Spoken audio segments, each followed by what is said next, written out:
Martin Winkler in the morning. Bonjour à tous les amateurs d'explication, de contraception et de science-fiction. Aujourd'hui, je vais vous parler du DIU, dispositif intra-utérin, mal nommé stérilet, pour énumérer un certain nombre d'idées reçues et d'idées fausses, auxquelles il ne faut pas croire, parce qu'elles sont fausses, justement. Et qu'en général, même les médecins pensent vrai, et les pharmaciens. Donc c'est important que les utilisatrices ou les femmes qui ont envie d'utiliser un stérilet sachent que c'est faux. Alors, je vais évidemment pas tout traiter en 10 minutes, mais je vais traiter les choses les plus importantes et les plus fréquentes. Et je vous renvoie ensuite à mon site martinvinclair.com pour regarder beaucoup plus de détails encore sur les stérilets, les dispositifs intra-utérins. D'abord, un stérilet, ça rend stérile. Ben non, un stérilet, ça rend pas stérile. Un dispositif intra-utérin, c'est pas fait pour rendre stérile, c'est fait pour être contraceptif. Mais c'est un très mauvais mot, stérilet. Et c'est ça le problème, c'est que les médecins français ont inventé ce très mauvais terme, alors qu'en Angleterre et dans les autres pays, on utilise le terme de dispositif intra-utérin. Un dispositif contraceptif intra-utérin. Non, ça ne rend pas stérile, c'est contraceptif et c'est même très souple comme contraception puisque c'est efficace dès qu'on le pose, quand il s'agit d'un DIU au cuivre. Je parlerai après des DIU hormonaux, mais enfin, le prototype c'est le DIU au cuivre.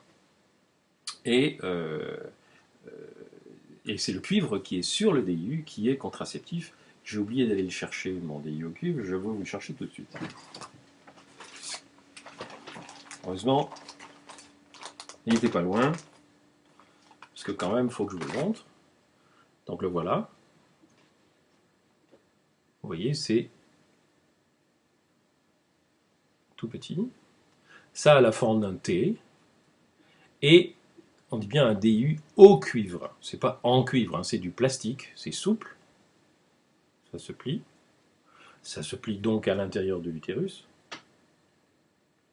Et le cuivre, c'est ces petits manchons qu'il y a autour des branches du T.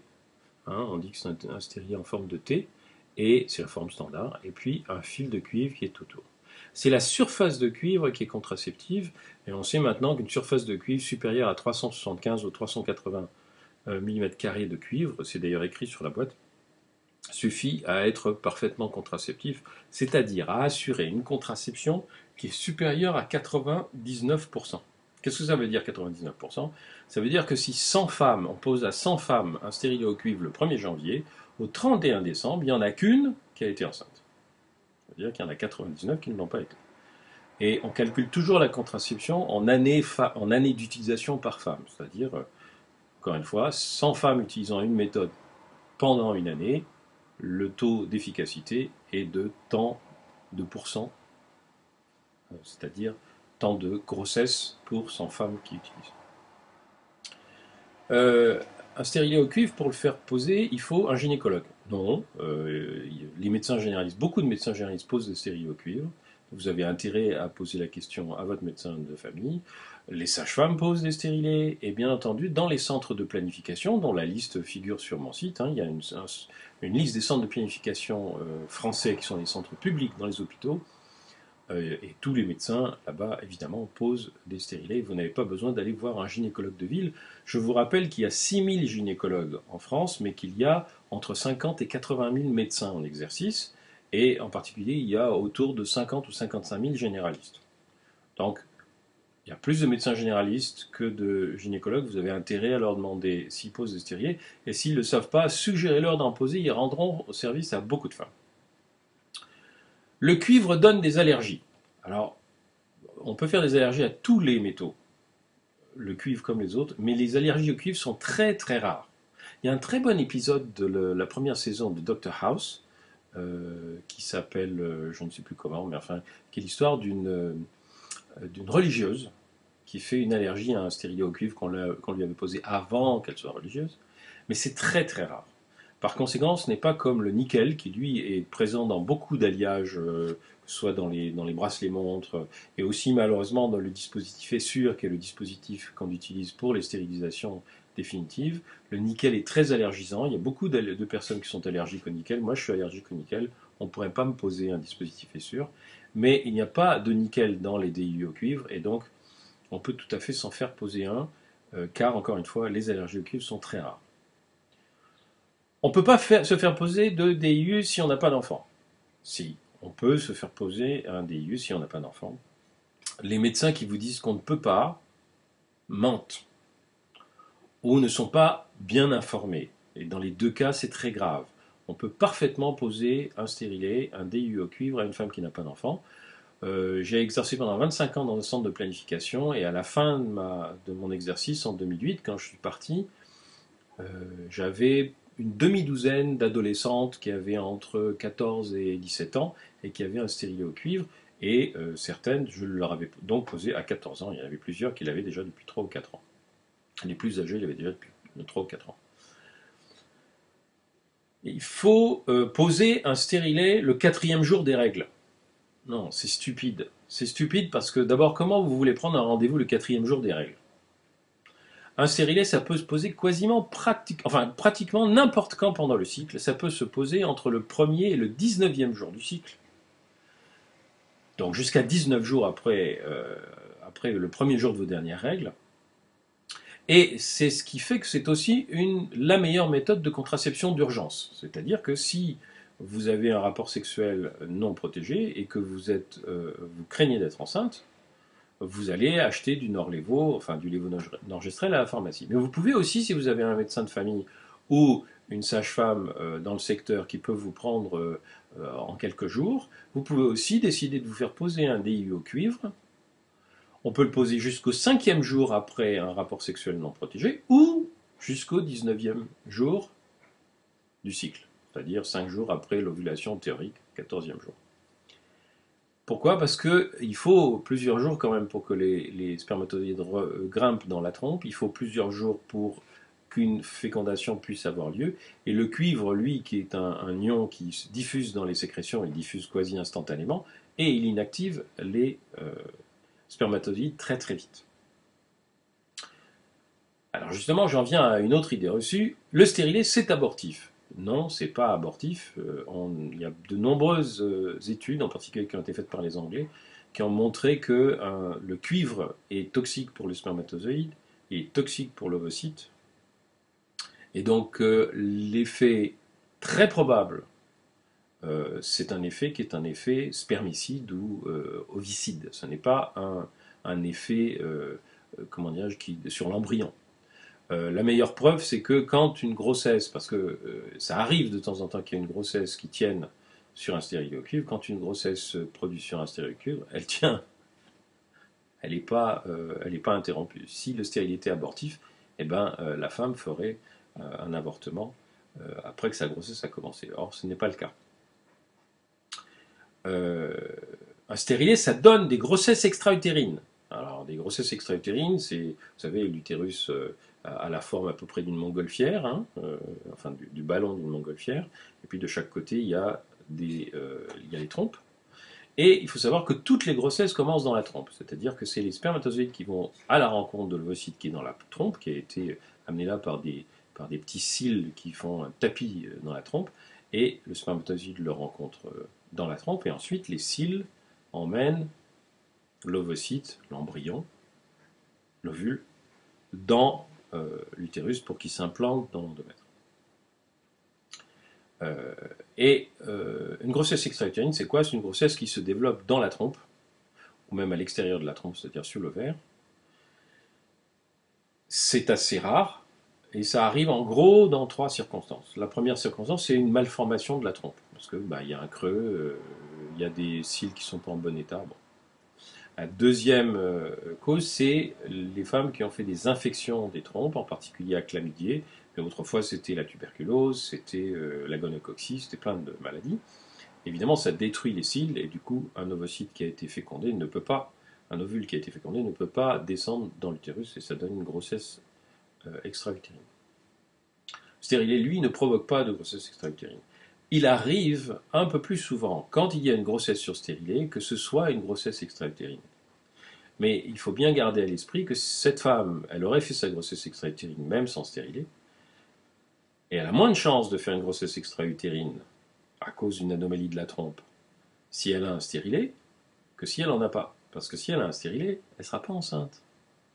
Donc non, ça ne provoque pas de grossesse extra-utérine. Et même après une grossesse extra-utérine, une femme qui a été opérée pour une grossesse extra-utérine, on peut parfaitement lui poser un DIU, en général entre 3 et 6 mois après le traitement de sa grossesse extra-utérine. Un DIU, ça donne des infections. Non, DIU ne donne pas des infections. La seule chose qui donne des infections, c'est les partenaires sexuels. Et il n'y a pas plus d'infections chez les femmes qui utilisent un DIU que chez les femmes qui utilisent la pilule. Pourquoi? Parce que c'est lié à leurs partenaires qui leur transmettent des infections. Ce n'est pas lié à la méthode de contraception elle-même. Il y a 60 ans, il y avait un type de stérilet qui favorisait, pensait-on, l'ascension des microbes dans la cavité utérine. Mais ce qu'on ne savait pas à l'époque, c'est que ce n'était pas de l'ascension de n'importe quel microbe. C'était des infections qui étaient présentes, et évidemment, ça ne donnait ça qu'aux femmes qui avaient des infections préalables. Ce n'était pas le stérilet lui-même qui provoquait des infections, c'était le fait de poser un stérilet à une femme qui avait une infection qui n'avait pas fait parler d'elle. Et là, effectivement, ça risquait de provoquer une infection, ce qu'on appelle une infection haute. Mais un DIU ne provoque pas d'infection.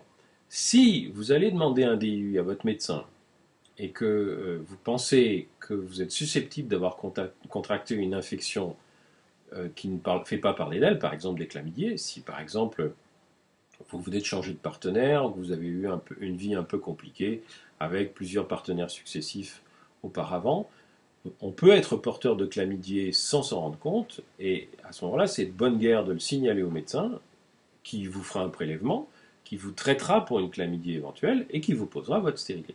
Ça m'arrivait souvent de recevoir des femmes qui me demandaient un stérilet, qui me disaient je suis pas sûr que j'ai pas attrapé quelque chose. Et qu'est-ce que je faisais? Je faisais un prélèvement, je leur mettais le stérilet, je leur donnais un traitement le même jour. Et puis si le prélèvement revenait en disant oui effectivement il y a une chlamydie, je prolongeais le traitement au lieu que ce soit un traitement d'une semaine, je leur donnais un traitement de 3 semaines et elles avaient leur traitement avec leur stérilet en place. Quand on a un stérilet, il ne faut pas prendre d'anti-inflammatoire. Si, ça aussi c'est une légende, c'est d'ailleurs une légende strictement franco-française. Personne n'en parle en dehors de France. C'est un mandarin français un jour qui a dit ouais, le stérilet provoque une inflammation, donc il ne faut pas prendre d'anti-inflammatoire. Non, c'est faux. On peut tout à fait prendre des anti-inflammatoires.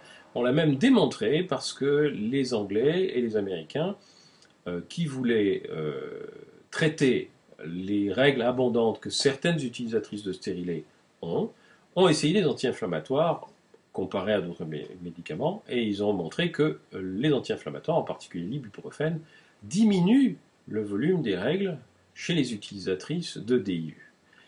Or, comme c'était des études de grande ampleur sur des centaines de femmes, s'il y avait eu des femmes enceintes, si les femmes avaient été enceintes après avoir pris des anti-inflammatoires, ça se serait vu, et ils l'auraient identifié tout de suite. Or non, ça ne provoque pas de grossesse, ça ne diminue pas les effets du stérilet d'utiliser des anti-inflammatoires. Si j'ai un stérilet, est-ce que mon partenaire peut le sentir? Ou sentir le fil? Il ne peut pas sentir le stérilet, sauf si le stérilet est en train de sortir de l'utérus, auquel cas l'utilisatrice le sent aussi, parce que ça fait mal. Mais le stérilet est à l'endroit où il y aurait un éventuel embryon. Alors, sauf erreur de ma part, quand les femmes ont des rapports sexuels avec un partenaire masculin en étant enceinte, le type ne se fait pas attraper le bout du pénis par le poing du bébé. Donc non, il ne peut pas sentir le stérilet. Il peut à la rigueur sentir le fil si le fil est vraiment très long, mais souvent ce qu'on recommande c'est de ne pas avoir un fil très long, parce qu'il n'y a pas besoin qu'il soit très long pour retirer le stérilet. Et comme ça ne gêne personne.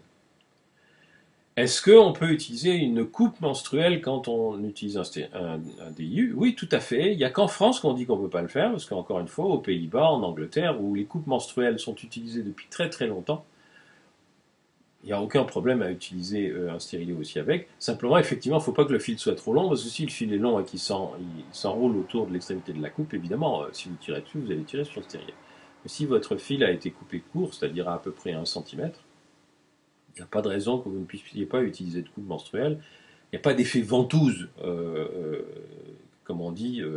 Cela étant, quand une femme évacue un stérilet, quand elle expulse un stérilet, c'est souvent pendant les règles. Donc évidemment, ça arrive qu'une femme qui a ses règles, qui utilise une coupe menstruelle, retrouve le stérilet dans la coupe menstruelle, Tout simplement parce que c'est les contractions de l'utérus pendant les règles qui ont expulsé le stérilet. Ce n'est pas la coupe elle-même. Un stérilet, ça donne des règles abondantes. Alors, oui, chez un certain nombre d'utilisatrices, mais pas chez toutes. Il y a un certain nombre d'utilisatrices qui ont des règles qui ont absolument le même volume avec un stérilet au cuivre que quand elles n'ont pas de stérilet. Elles ont, en revanche, ce qu'il faut savoir, c'est que quand on prend la pilule, ça a tendance à diminuer le volume des règles.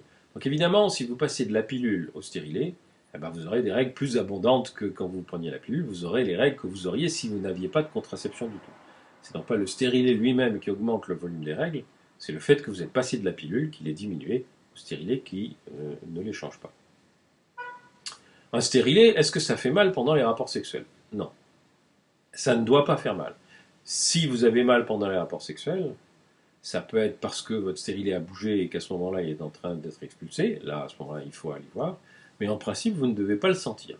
En revanche, ce qui se passe, c'est que, encore une fois, la pilule, quand on a pris la pilule avant d'utiliser un stérilet, il faut savoir que la pilule diminue les contractions de l'utérus et que l'utérus se contracte il se contracte très souvent quand on n'utilise pas de contraception, mais il a tendance aussi à se contracter pendant et juste après les rapports sexuels, parce que les prostaglandines, c'est-à-dire une substance qui se trouve dans le sperme, entraîne les contractions de l'utérus.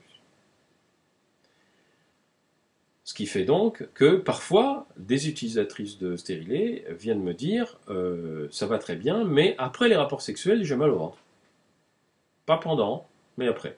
Oui, parce que c'est probablement des contractions qu'elles ne sentaient pas auparavant parce qu'elles prenaient la pilule et qu'elles sentent maintenant parce qu'elles ont un stérilet qui, lui, n'empêche pas l'utérus de se contracter.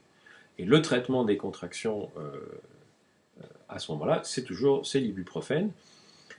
C'est la même chose si vous sentez, si vous venez de passer au stérilet et que vous preniez la pilule avant, vous pouvez avoir des règles un peu plus douloureuses qu'avant, c'est-à-dire sentir des contractions que vous ne sentiez pas auparavant quand vous preniez la pilule, et le traitement, parce que justement la pilule diminuait ces contractions, et à ce moment-là, le traitement, c'est l'ibuprofène qui diminue la douleur, diminue les règles si jamais vos règles sont abondantes, et qui règle le problème, et que vous pouvez prendre sans risque d'inactiver votre stérilet. Un stérilet, ça dure 3 ans. Un stérilet au cuivre, ça dure 3 ans. Non, un stérilet au cuivre, ça dure entre 5 et 10 ans. Tous les stérilets qui sont marqués 5 ans, vous pouvez le garder au moins 6 ou 7 ans, parce que le cuivre, il y en a toujours. Et les stérilets qui sont marqués 10 ans, il est probable que vous pouvez les garder plus longtemps que ça. Ce qui fait que tout stérilet au cuivre posé après l'âge de 40 ans est laissé jusqu'à la ménopause. Je sais, je l'ai déjà dit dans une autre vidéo, mais je préfère le répéter si vous ne l'avez pas vu. Tout stérilet au cuivre posé après 40 ans peut être laissé en place jusqu'à la ménopause. Ah mais je croyais qu'après 45 ans, c'était pas la peine d'avoir un stérilet parce qu'on risque plus d'être enceinte. Si, si. Jusqu'à ce que vous soyez ménopausée, et les femmes, non pas les femmes de ma génération, mais les femmes des générations ultérieures, c'est-à-dire qui sont nées depuis 1965 ou 1970, sont ménopausées de plus en plus tard, plutôt vers 50 ou 55 ans que vers 40 ou 45 ans quand moi j'étais médecin, dans les années 80. Donc il ne faut surtout pas, si vous avez un stérilet, il ne faut surtout pas le faire enlever sous prétexte que vous risquez rien. Non, non, vous ne risquerez plus rien, vous ne risquerez plus d'être enceinte quand vous serez ménopausée. Je reparlerai une autre fois de la ménopause, mais pour savoir si vous êtes ménopausée, disons que si vous avez en plus de 45, 48 ans, 50 ans, et que ça fait plus d'1 an que vous n'avez pas eu de règles, et que vous avez en plus quelques signes d'accompagnement, comme des bouffées de chaleur, il est probable que vous êtes ménopausée.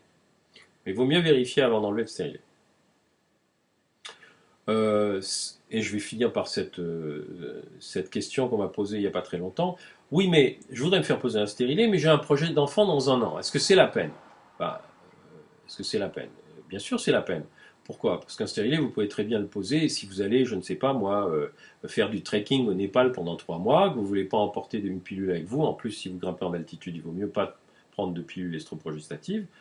Vous avez quand même l'intention de faire des galipettes avec votre ami avec qui vous allez faire du trekking. Je trouve très pratique d'avoir un stérilet parce que une fois qu'il est mis, vous vous en occupez plus. Et puis quand vous revenez, vous décidez de faire un enfant en revenant, vous le faites enlever à ce moment-là. faut garder à l'esprit que c'est très simple à enlever un stérilet. Il suffit de tirer sur le fil, hein. N'importe quel imbécile peut faire ça. N'importe quel imbécile de médecin peut faire ça. Et même si vous sentez le fil, vous pouvez le retirer vous-même. C'est pas interdit. C'est quelque chose de très simple à faire. Ça ne fait pas mal de le retirer. Donc oui, ça peut valoir la peine d'utiliser un stérilet au cuivre si vous avez un projet d'enfant dans quelques mois, mais que vous voulez être tranquille en attendant, parce que c'est beaucoup plus confortable que d'avoir à prendre la pilule si vous ne voulez plus la prendre, ou bien de faire attention si vous n'avez pas de, comment dirais-je, si vous utilisez les préservatifs, vous aurez quand même l'esprit beaucoup plus tranquille. Encore une fois, c'est pas au médecin de décider combien de temps vous devez garder votre stérilet, c'est à vous. Et c'est à vous de dire, bah, j'en ai besoin pour 6 mois, donc je veux qu'on m'en pose un pour 6 mois. Un point, c'est tout. Je vous ai parlé du stérilet au cuivre, du DIU, dispositif intra-utérin, et il y a un autre système qui s'appelle le SIU, système intra-utérin, qui est en fait un stérilet, entre guillemets, hormonal, qui ne contient pas de cuivre, il n'est pas entouré de cuivre, mais qui contient une hormone, et qui a un effet euh, tout à fait aussi efficace qu'un DIU au cuivre, qui est gardé en général moins longtemps, plutôt 5 ans, mais ça peut être probablement gardé plus que ça. En Angleterre, on commence à dire qu'on peut le garder 6 ou 7 ans.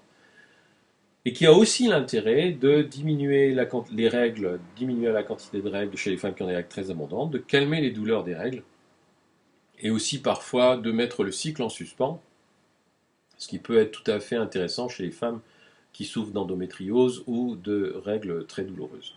J'en reparlerai plus en détail une autre fois. Mais là, je vous ai pris assez de temps. Merci de votre attention et je voulais juste vous recommander une petite lecture. C'est ce petit bouquin épatant de Teddy Linné et d'Agnès Ledig qu'on trouve, qui est un tout petit bouquin qu'on trouve chez Pocket, qui coûte 3 francs 6 sous et qui vous apprendra beaucoup de choses sur la gynécologie et toutes les questions que vous pourriez avoir. Merci de votre attention et à bientôt.